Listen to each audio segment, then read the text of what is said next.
Two, one. Hello, everyone. Welcome to Tech Talks. I'm Victor, and I'm here with Julie. And today we have the Apple press conference that just went down, talking about all the latest tech stuff that Apple is going to be coming out with.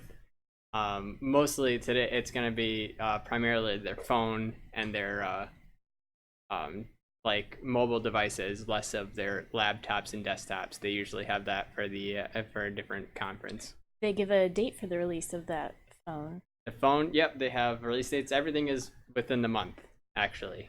Wow, okay. So it's Pretty soon. yeah, pretty soon, and there's some pretty cool things. So we are actually, I have it all set up here, and right now I can have that has this running.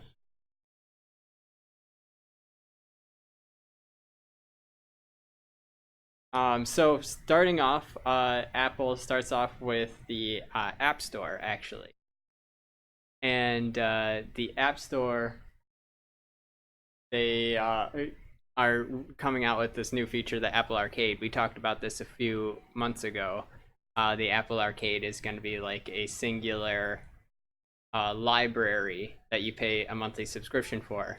Essentially like Netflix, but for video games. You pay a monthly subscription, and then you have this access to this library of games. And it's they announced some exclusive titles from like Konami and from Capcom, uh, and they are also talking about what was it? Oh yeah, and the essentially, like we discussed before, it's kind of to circumvent that whole people on the App Store only want to get free apps. They don't want to pay for apps. And when people take a long time to, or take a lot of time and effort to make video games, they often don't want to put a free app on the market. That they want to, like, the regular video game system. You pay money, you get the game. And this is kind of like the compromise there. And called Apple Arcade. They announced that the pricing is going to be $4.99 per month for the whole family plan. Oh, okay. That's not too bad. I wonder how many how many either accounts within a family, or do you know how many can be listening at a time, if that's the limit? Um, depending, or I don't know much about the Apple ecosystem, so I'm not sure how big the family plan can include. I would hazard a guess that it's going to be around five devices. Oh, okay. Usually family plans are five. Yeah. 4 to 5. Sometimes, like Nintendo has, I think, up to 8 for their family plan. I think Hulu's like 4 screens. 4 screens, yeah. And Disney's gonna be 4 screens. So, yeah, somewhere in there is probably going to be the family plan. And I'm sure if we were in the Apple ecosystem, we probably would know, because we might have a family plan set up already. True. At any rate. But yeah, they had that does sound interesting. And so Konami, is that a big gamer name? Konami, actually, you probably heard of Konami from me about the PT trailer. Yeah. And I think I Konami and Kojima, Hideo Kojima, and yeah, we played the PT. Konami was the company that Hideo Kojima worked for before he got fired. Okay. And then he made games like Metal Gear Solid, and he was going to make the new Silent Hill game, which everybody is anticipating, which the playable trailer was. Yeah. And it didn't happen. It didn't happen. And now they have the Death Stranding game coming from him. Okay. And Frogger, yep. So they had like a little preview here of the Frogger game that they had going. Simple, a little fun little game. I see. Looks pretty good. And then they had another game that they were mentioning. Oh yeah, into this underwater kind of game. Oh, I do remember seeing that on the screen with it looked like astronauts, but maybe octonauts or. Yeah, it's like you're the last survivor. It looks Huh. cool though. Like the graphics, the it looks pretty cool. The games look like quality games that you'd be getting for like they look like $5 games, like if you could pay for them. And this is, I don't know if this is at all true. This is my impression Hmm. that Google and Android people, computer people that are not Apple, tend to be more gamer types. Apples aren't really used for gaming, so the people that would likely do Apple Arcade like that. Yeah, I think there's a lot of gamers that play use Apple devices. There's a lot of non-gamers that use Apple devices, but there's a very big audience of mobile gamers that kind Mobile, of, oh yeah, yeah. that kind of span the spectrum of gamers and non-gamers alike. And I think mobile gamers is actually the biggest audience of gamers by number. Yeah. And they did show the one game on the tablet, which is sort of a mobile device. Yeah, they're Yeah. showing it on the tablet because the new iPad, which they announced later, is like a better processor and things like that. But these are be phone games just as well. Okay. Um, Next up was Apple TV, Into the depths. and Apple TV. They actually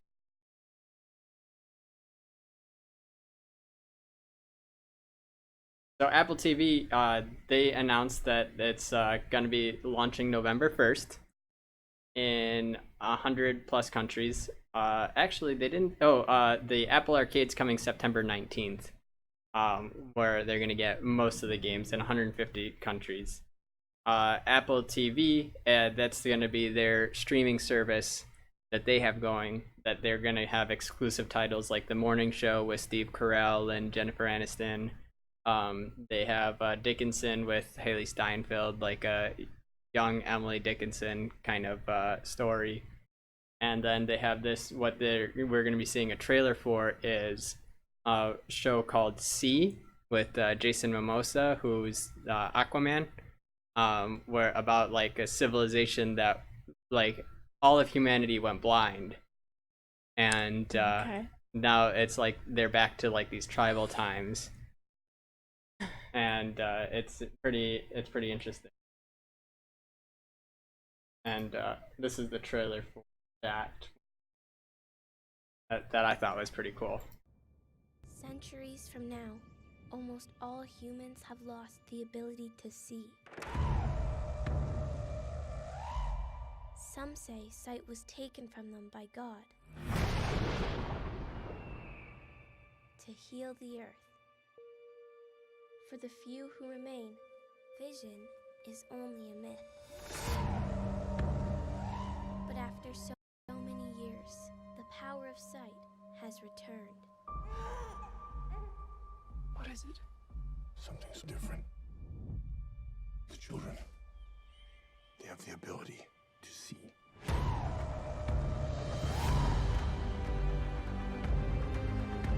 My children, They have power that we would call magical or evil. We must protect them. For centuries, we feared this day would come. The evil of light once almost destroyed the world. And now it has returned. Find the children who can see and bring them to me. So it's them being hunted, children that can see being hunted, and it looks really cool. It kind of reminds me of the 100, where you have like this group of people trying to just survive against, and just be alive. And the whole idea of everybody being blind is pretty unique. It will begin a new world. But that's the kind of shows that will be coming to Apple TV, which it's pretty premium kind of shows. And that also is going to be launching at $4.99 per month for the family plan. All right. So for about $10 a month, you could get both. if you were in the Apple ecosystem. That doesn't seem too unreasonable. They also said that if you buy like a new Apple product, like a new device, that you actually they're going to be equipped, most of the Apple products, with 1 year of free YouTube TV, or not YouTube, Apple TV. Oh, okay. Next up was the iPads. iPad, basically, they're just revamping the iPad. They announced the iPad OS, which it makes a lot of features more accessible. It's essentially the Apple iOS system for the phones, but they have extra features for the iPad because of the bigger screen. They have the A10 chip in there, which is a powerful mobile processing chip. Apple will actually get more into it right in a little bit here, but Apple's chips for their CPUs and GPUs, the central processing unit and the graphics processing unit, they build themselves, and they are able to make it very efficient for their mobile devices. And unlike most Android, where they have the Qualcomm making their chips kind of a generic chipset of the Snapdragon series, that's most devices are using that chipset series. So Qualcomm is the company? Qualcomm is the company manufacturing the chips, the Snapdragon chips. While Apple, I don't know if Qualcomm actually makes them. I think like Apple's designing them. They are manufacturing them, but I don't know. I don't think Apple themselves is the manufacturer. I think they probably have a contractor manufacturing the chips themselves, but they design them. They have the architects. One of the architects comes on later bit. But because they are not just using generic chips, it's actually quite fascinating to see like what they do to the chips to make them better and make them far more efficient for mobile. And so right now this is going to have the A10 chip in the new iPad 7th generation. So is A10 in, like, is that the same title as a Snapdragon title? So right now the A10, I don't know the performance, like what performance Snapdragon is equal to the A10. But it's the same kind. Right now I think our phones are are not Galaxies, are Pixels? Pixels. They have like the Snapdragon either 700 or 800 series. A processor is used. Processor, yeah. The processor / GPU, it's all one unit in there. And the Apple iOS or A10 would be just like the Snapdragon 700, but I don't know exactly what generation of Snapdragon is its equivalent because you'd have to look at the processing power of each one of them. Interesting. But they have they're adding Smart Connect. The 7th generation iPad is going to be a 10.2-inch display. The keyboard, the Smart Connect system, which allows for easier access to keyboards. I guess they're going to be launching a keyboard with Bluetooth.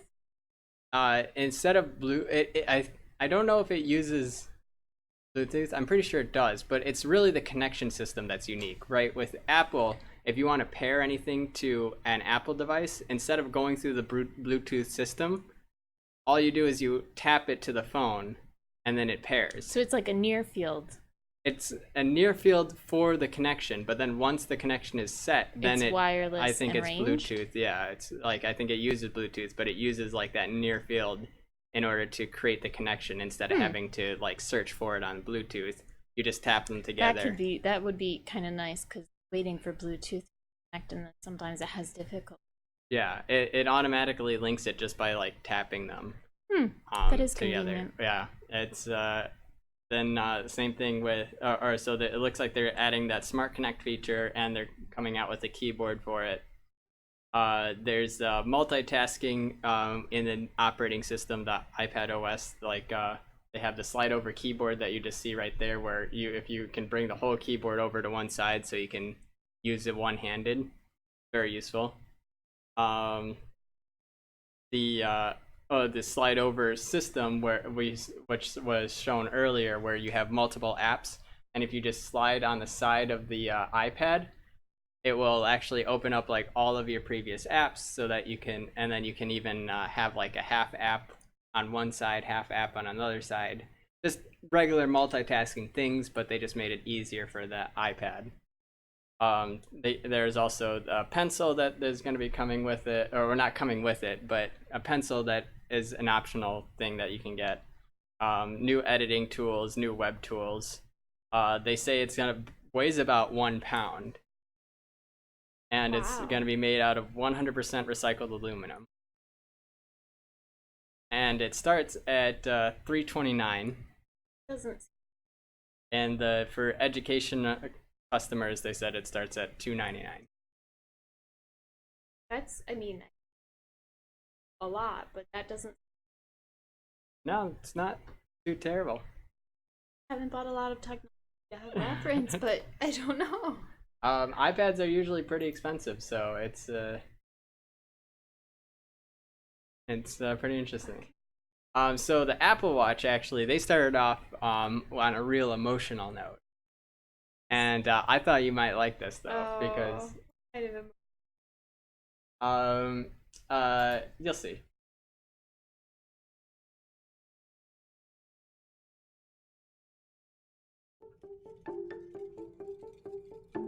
Dear Mr. Cook. Dear Apple. Dear Tim. To tcook@apple.com.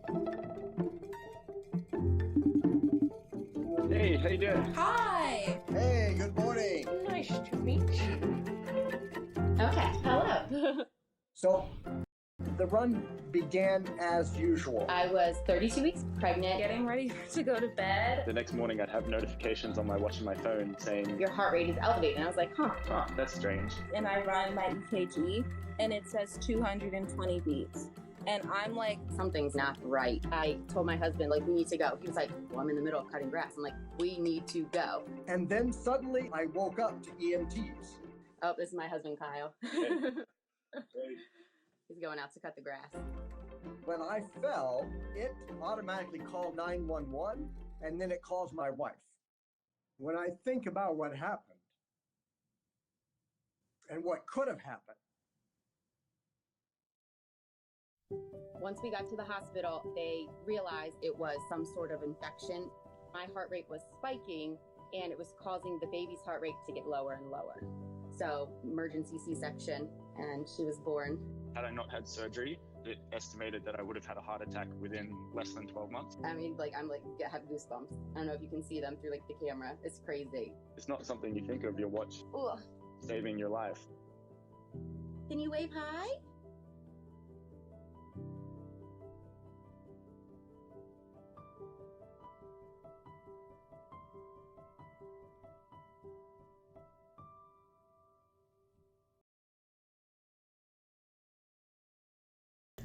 Just for that last You're one, right, for that anybody was good. listening, it was a guy using sign language, saying that the watch notifies him when his son gets Wakes up up. and starts crying and things like that, and he's not able to hear it. That was a nice one. That showing how the watch has been helpful for people. I like that. Yeah, and they actually talked about their health research, where they did a heart study to help make sure that the device is able to detect irregular heart rates and things like that. They did this whole big study, and there's actually going to be more studies that they're going to be using through the Apple research app. And so if you have Apple devices and you want to participate, they have an Apple hearing study that they're going to be working with. And they're also they're partnering all these studies with like universities and health organizations to make sure that they do, they get the data and they That do is really nice. good. That's really good. There's going to be a women's health study when it comes to their cycles. And then there's also going to be another heart and movement study that they're going to be working on. So I thought, like, that's really cool. You being able to crowdsource that kind of information, that's a very good use for this technology that's going to be on everybody anyways, right? Apple, you're doing good things. Then they announced that their new Apple Watch, the Series 5 Apple Watch, we'll just have this going time.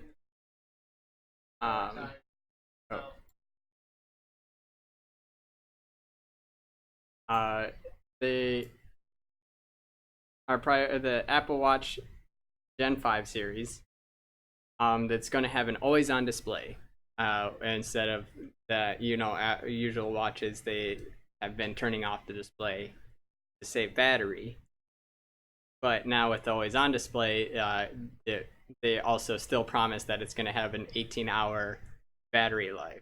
Is it going to do the thing where the pixels aren't lit up? So it's not an OLED. Huh. What they said that they're doing is they're using this low temp dynamic display and light sensor. It's essentially what it's going to do is it's going to be using sensors to figure out the refresh rate of the watch. So if it senses that it's not being, like, it's not in the adequate like you're looking at it kind of thing, then it still will have the display and you can see the time even if you're looking at it from a different angle or something like that. But the refresh rate just will be really low, so that you don't need, like, it's not wasting extra energy. That makes sense. Yeah, I thought that's a good way to go around it, because OLED are the only panels that can do that system where it just turns off pixels, but I don't know if they can make those small enough at this moment. They are flexible though, because you can OLEDs are bendable displays, so you can work that way, but I don't know if you can make it that small still. The always on display, that they're adding a compass, fall detection. There's going to be better emergency detection, international calling for emergency numbers added. They also say it's going to be 100% recycled aluminum, and there's going to be a new titanium model and a ceramic model. There's also going to be a stainless steel model for like this fashion brand. I'm not exactly sure. Standard GPS model is $399, and the cellular model is $499, and they're coming out in September 20th. And then they also said that the Series 3 models are actually going to drop down to $199. So they're going to still be outputting them, but just if you want a cheaper model, you can get the Series 3 version. And then they get to the big event, which is the iPhones. And the iPhones, when they announced those, the first one is the iPhone 11. Bigger here. And the iPhone 11 was announced. It's going to be aluminum and glass design. They said the glass back is actually just one solid piece of glass. That's like form factored. And it's coming out in 6 different colors instead of just the red, black, and sometimes red. They're going to it's going to have a 6.1 liquid retina display. I don't know what that means. It's just Retina display is their high quality display system. I think they're OLED displays. I just think they're just not calling them OLEDs. But I think they are OLEDs. I'll talk about the contrast ratio and everything like that too. The Dolby, it uses Dolby sound virtualization technology for the sound system to make it sound good. But the biggest thing that they talked about was the camera. There's going to be a dual camera on the back of iPhones now. There's going to be a 12 megapixel wide camera, which is their standard back camera. There's going to be a 12 megapixel ultra wide camera, and they're adding better image processing to it. They're going to their image processing is going to allow for mono shots, like black and white shots that look like studio black and white shots. They're also adding a night mode to it. And what I found interesting is both cameras are going to be able to record at 4K 60 FPS. And they both will do slow-mo time-lapse.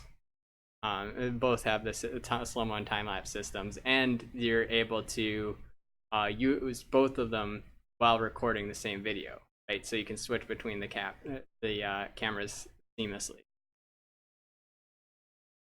They also had this cool feature, which I thought was really nice, which is the quick take feature, which is if you're taking a picture but then you want to take a video, instead of switching to the video app or the video version of the app, you just hold the picture button and it'll start taking video. That is clever, handy, seeming. Yeah. 12 megapixel front facing camera that also does 4K 60 FPS and does slow-mo as well for the front camera. Ooh, are those the 6 colors, I take it? Yeah. I like the blue one myself. Blue one does look really blue, nice. Black, red, goldish, and what is that, slate and white? Or gray and white? Yeah. It's not slate, it's a very light gray. Yeah. Is that the steel one? Steel, or I can't remember what they call it. They also said that this is going to have the 813 chip in there. What? Oh, that's that's their newest chip. For the processor? Yeah, that's their newest processor chip. And they talk more about it, but they just say that it's like the fastest CPU and fastest GPU of all smartphones. What is GPU? Graphics processing. Oh. I think if we go a little bit ahead here. The GPU is graphics processing unit. CPU is central processing. Of course. I'm not sure I can find. But then if we move on. And so that's the fastest CPU in a That's what they're claiming. And I don't like it. There's still like layers between, like, just because it might be on paper the fastest, once you put it in an operating system, does that operating system actually run as fast? Like, does it can it actually does it still capacity? open apps as fast as this one? So even if on paper it is the fastest, it's like you have to see it in the phone, compare it next to phone, say like, all right, if I open up these apps, which one opens up faster, kind of system. So we'll see, but I mean, Apple's system used to be pretty lightweight. Now it is a bit heavier of a system. So we'll see how much taxing just the operating system is on the Apple machine. But yeah, they're going through examples right now of the photos the cameras can do. And once we get to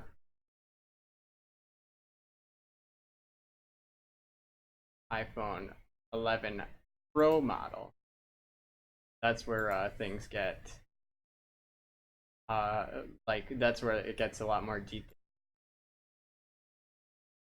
What kind of specs of this Pro? Yeah, the specs of this Pro phone, it is going to be a stainless steel instead of aluminum build, right? I believe that was what this one said there was.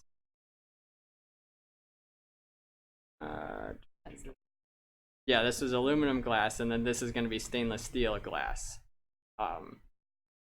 So just make it more resilient. New colors that they're coming out with, this kind of like this kind of matte off color look to them. There's going to be 2 sizes of them. There's going to be a 5.8 and a 6.5 for the iPhone 11 Pro Max. A long name. There's they're gonna have OLED panels. They also going to have the audio sound, the Dolby audio sound system, and they're calling it the Super Retina XDR system for their new screen. The performance. This is where they brought out Sri, who is the VP of engineering of silicone engineering. Oh. And he talks about the A13 Bionic chip that they're using, and the way they build the chips in the system and why it's faster. So the chips are gonna have a dedicated machine learning built in. You okay? Yeah. Sorry, my eye's itching and I don't know why. Sorry. It's gonna have machine learning built into this processor to help figure out when it should be using systems and when it shouldn't be using systems to make it more efficient. Efficiency. It's gonna have Like that. It's gonna have a lower power design by having smaller. This is basically what I'm getting out of it, because it was pretty technical. I don't know, like it wasn't that technical, but it was kind of technical. So from what I'm understanding, smaller transistors, 7 nanometers is what they're saying. There's gonna be 8.5 billion transistors in a chip. Sounds like a whole lot to me, but I don't know relative to what. Yeah. And that their architecture is design, all of it's put together to build a efficient CPU. And it only powers like needed processes. Efficiency is good. Yeah. The battery, they say on the Pro models, are going to add an extra 4 hours of battery than your average iPhone battery. 5 hours for the Max. But you don't mean like the Pro Max is 9 hours more, like 4 for the Pro and 5 for the Max. Yeah. I see. And they're also going to be coming with a fast charger in box. That makes sense. The cameras, there are 3 cameras on the back of the iPhone Pro models. There is a 12 megapixel wide camera, 12 megapixel telephoto camera, and a 12 megapixel ultra wide camera. They also talk about their image signal processor, and essentially with these 3 cameras, they roughly estimate that you get essentially 4 times optical zoom. It zoom in really far out or really close in, about 4 times the image size. So, and then they talk about this cool feature, which is Deep Fusion, which essentially takes 9 images when you take a picture and puts them together to make a very detailed image. So it takes 4 images before you even hit the shutter button, like it's just constantly like keeping a roll of images in its cache. And then after you hit the shutter button, it snaps a few more and gets a long exposure image, which allows it to generate a single photo that is super high in detail. And I actually have saved a little spot here where they talk about this. And show. Yeah, and they show it off. Keep picturing a flower petal. I'm curious to see what they took a picture of. I'm like picturing the texture when you see those kinds of in detail pictures. Or fruit a lot of times. Or yeah.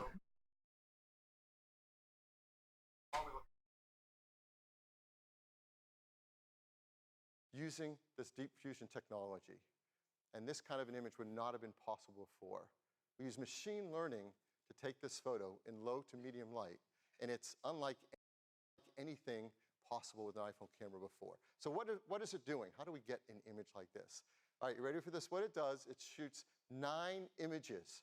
Before you press the shutter button, it's already shot 4 short images, 4 secondary images. When you press the shutter button, it takes 1 long exposure. And then in just 1 second, the neural engine analyzes the fused combination of long and short images, picking the best among them, selecting all the pixels, and pixel by pixel, going through 24 million pixels to optimize for detail and low noise, like you see in the sweater there. It is amazing. This is the first time a neural engine is responsible for generating. What does he mean, a neural engine? So that's their AI system that they like. They're processing the image processing system that they have into it. So often phones, when you take a picture, you don't get the raw picture that you take. They filter it through filters already, processing things, brighten it up, contrast it up to make it get the image that you see on your phone. Most phones now allow you to get the raw photo too, but generally when you take a picture, you don't get the picture, that the raw image that the camera captures. The phone automatically processes it. And they're saying that now this processor is allowing it to get so detailed that you see how it's zoomed in, but there's still no noise. Which noise, if you take a lot of pictures at night, you know exactly what noise is. It's that kind of like fuzziness, especially when you try to zoom in on a picture. Yeah. That happens. And here, this system is allowing it to reduce so much noise that you can get super high detail on things, and being able to use the different cameras to allow for that to happen. And Deep Fusion is able to put it all together. And then they also mentioned that how all the cameras are paired for smooth transitions, so that when you want to transition between the different cameras, you can do that very easily. And then this is also what I thought was really cool, was this app that they announced. Oh, well, it is an app that already exists. This is an app that already exists, but they are going to be updating it with these new cameras to take a hold of the features. And I just thought it was really cool, as somebody that likes video stuff, what it's capable of doing. Phone, Sean Baker. Welcome, guys. Thank you, Phil. I shot Tangerine on iPhone using Filmic Pro, and I've been working closely with Chris and the Filmic team ever since. Now, every shot has the right lens. As a filmmaker, it's my job to figure out which lens that is. On set, I use a tool called the Director's Viewfinder. It helps me find a frame and choose focal length. Filmmakers have been doing it like this for nearly 75 years.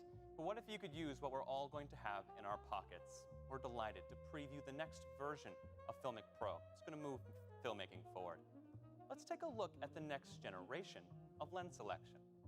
We've divided the viewfinder into individual feeds, visualizing every field of view available on the new iPhone. With the new A13 and the higher sustained performance of the new iPhone, you can shoot with our most complex capture pipeline up to 5 times longer than before. But now you can shoot with multiple cameras at the same time, giving filmmakers even more options. And I love that because it's totally transformative.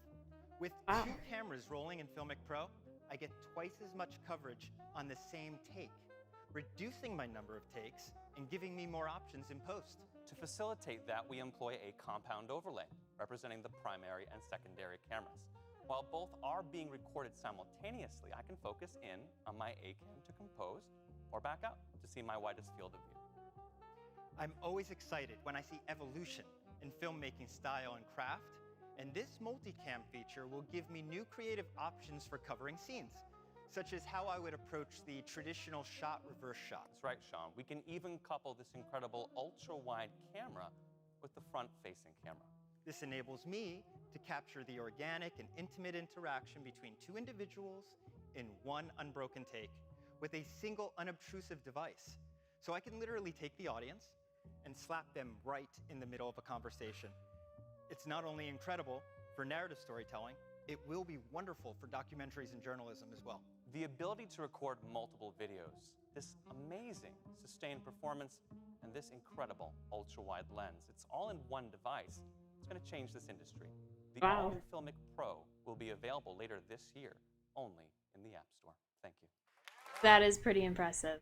Yeah, I was Wow. like, that's like It's so good. so smart, and I'm so glad they chose to spend their engineering time advancing and doing that, so you can use both cameras at once to record video. Yeah. That's great.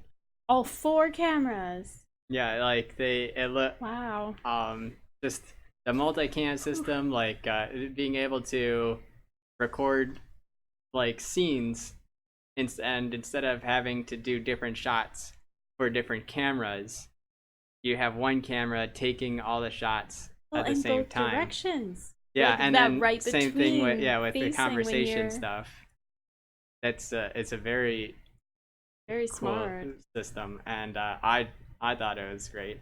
So the iPhone Pros. Oh, did I say how much the iPhone was going for? I don't think so. Okay, but man, so this is the iPhone 11 was going to be. Oh Let's goodness, see did I the not price. write it down? I might have to want it enough to look it up. Well, I think it was like $7.99 if I remember it correctly.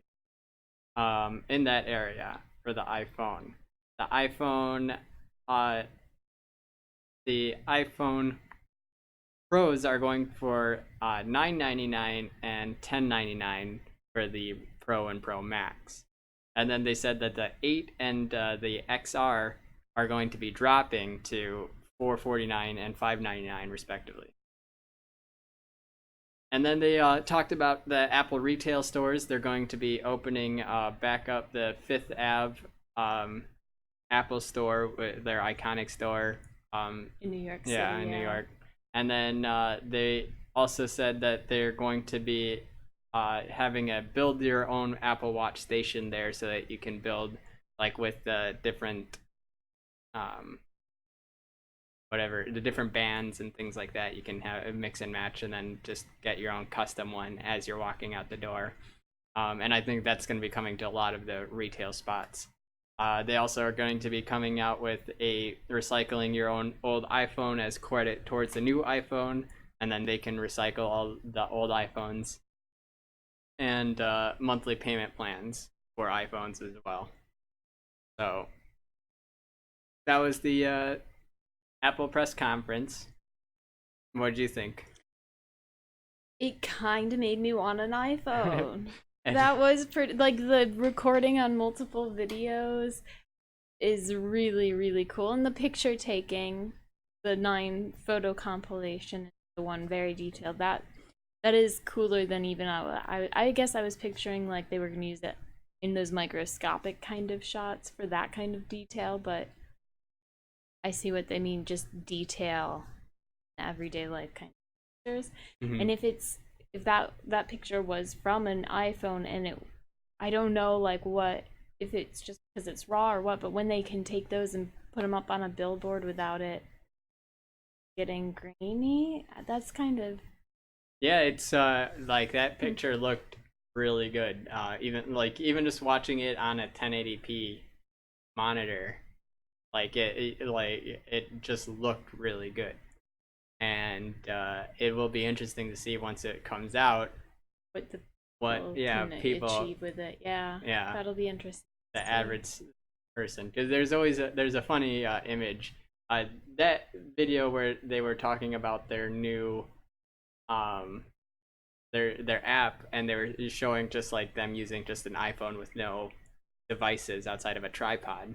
But there's a funny image going around that says like when people say that it was shot on iPhone, it shows like an iPhone but in this giant contraption that has like a super lens on it, like almost a camera lens. And so yes, it was shot on iPhone, but they had all these like $1,000 equipment added to it. Yeah. So it's hard to say. If it like, I think now people have caught on to that kind of thing, so they're wise to it. So hopefully they're not doing it that way anymore. Yeah. But it's for the video part, at least it looked Yeah, it looks good, and I like 60 frames FPS on all the cameras, right? Like That's that. good, yeah. Then they have the 4K on all the cameras, which is really cool. Like, so we've got our screens upgraded, our refresh.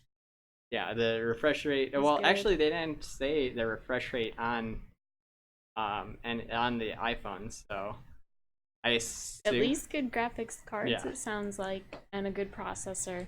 And then, like you said, with the 4K, it's Yeah. just more pixels. 4K, yeah, being able to record a 4K video is gonna be the new standard. Right now, 1080p is kind of the standard right now.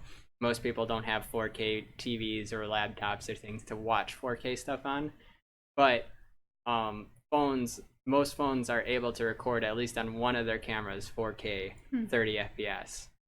And when you say most phones, you mean most flagships within the past year? Yes. Okay, that's much different than most phones out there in people's pockets. That's true. Most phones, when it comes to the flagship phones, that are being made now. Yeah. Okay. Yeah. I think in the past 4 years or so, the flagships have been able to record 4K. It's like it. Okay. That makes reasonable. And but most of the time they're only on the back main camera. Mm-hmm. And being able to do it on all the cameras, even and the front camera having a 12 megapixel instead of the usual 7 or 8 megapixel.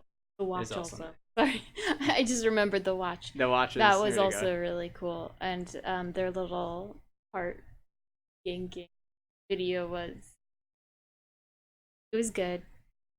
I liked it. And that they're doing the research. That's what makes the watch really worth it, is when you do the research behind that kind of technology. Because why would you want a watch that kind of detects your heartbeat but not really? Because if you're gonna bother knowing, you want to know. Yeah, you being able to not just because most most watches, they have the heart rate monitor for when you're doing fitness. But I don't know of many of them that use it as like a cautionary measure to let you know, if your irregular heartbeat and things like that. So, I think that is actually one of the few things that Apple is on the forefront of. Most of these things, they are just taking what's already old and revamping it to something really cool. So, night mode. We've had night mode for a while on Android, but the idea of night mode is it takes a lot of pictures and tries to take the light and make it and brighten it up using the software, right? That's how night mode works. Is it stacks pictures on top of each other to figure out like the best lighting for the different angles and things like that. Then the and use a long exposure, I'm pretty sure too. And then also the same thing with the zoom in feature now on Pixels. The zoom in also will take several shots to try to make it so that it looks better than just zooming in with the camera. Usually you get a lot of artifacting and noise that they talk about when you're zooming in. And so Apple takes that concept and then just adds it to their system and then makes it even better when it comes to that whole dynamic what was it called, the deep sense, or it was on here, deep image processor. And the first theatrical trailer shot in so I thought really good press conference. The Google Pixel 4 has a lot to try to reach for, because right now Apple looks like it's leading the pack as new phones come, and that's even saying something after the Note came out, and the Note was pretty highly praised. I think that Apple still the features in this outdo the gimmicky features that the Note has. All right. Yeah. Well, that's this week's podcast. Thanks everyone for watching. Wow. Eh. If you're listening on YouTube, please subscribe, and we will see you next week. Good one.